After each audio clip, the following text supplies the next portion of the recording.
Hey guys, I've been having a great time this week meeting with groups. I've met with a few different groups now, and I'm really excited.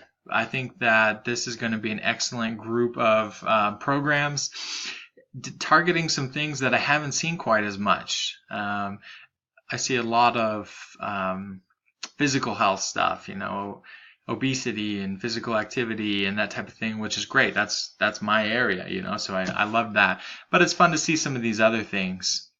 I think all groups except for two have scheduled a time or have met with me already.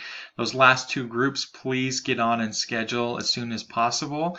It is worth a lot of points. It is an assignment, and I can accept anything past steps 5 through 7 of the needs assessment until we've met. So please get on and do that.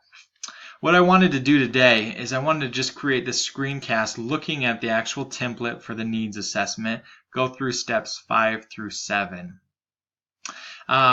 This can be a little bit tricky this week. Step 5 is assessing the target population.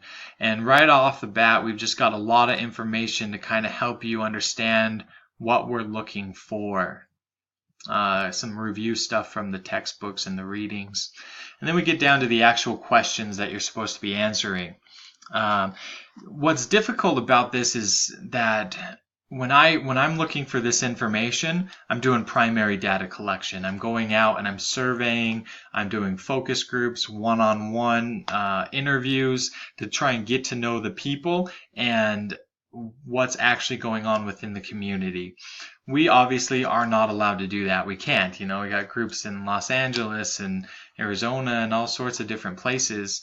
And then not to mention that anything we ask somebody has to be approved by the Institutional Review Board before we're allowed to actually do it. It's just not feasible for our program. So what we have to do is we have to try and work hard and find research that provides this information, which is more difficult than collecting it from primary data.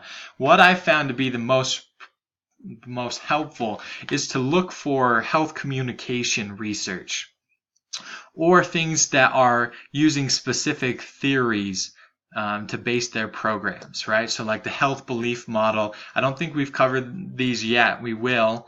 But the health belief model or the information, motivation, behavioral skills, theory model, typically they'll get into more of this type of information within the article. So what you're looking for though is, the predisposing factors. What's driving these people to change, or what's preventing them to change, within themselves, within their families, their communities. What are the barriers? What are the things that are helping to change?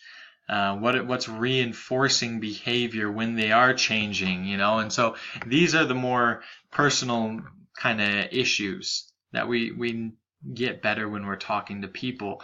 But like I said, if you're looking through like the research and more communication, it's typically easier to find that.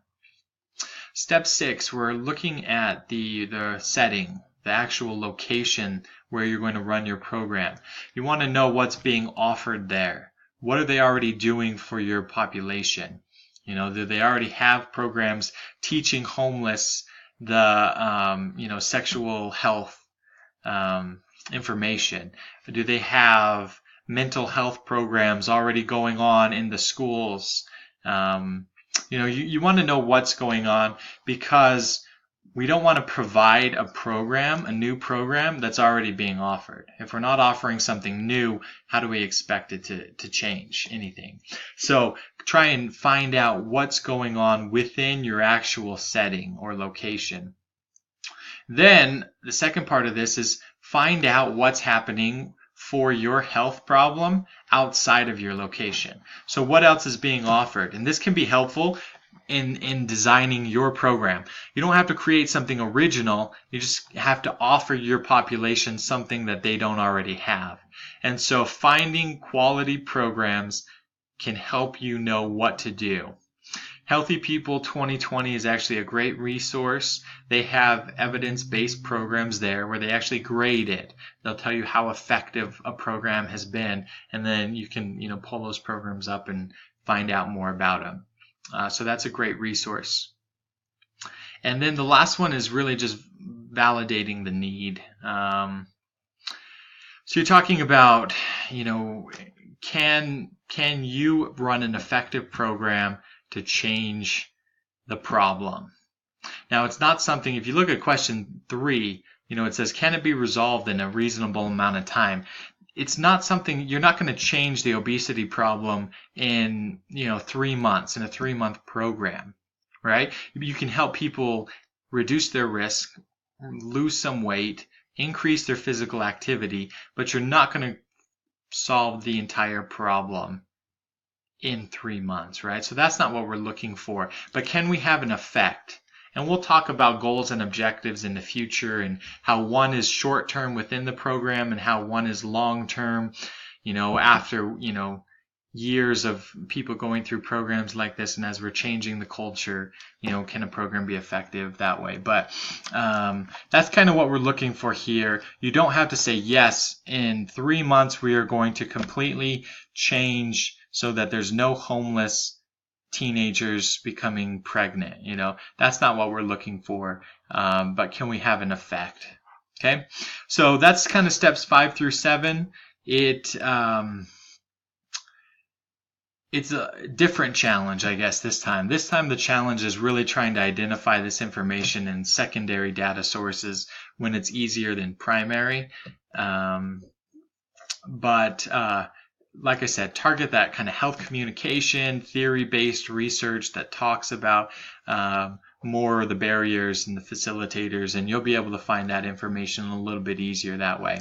So I hope you guys have a great week. If you have any questions, like always, just call or text or email, and we can continue to meet online if you want to. However, it's not an assignment after this first time. Have a great day, guys.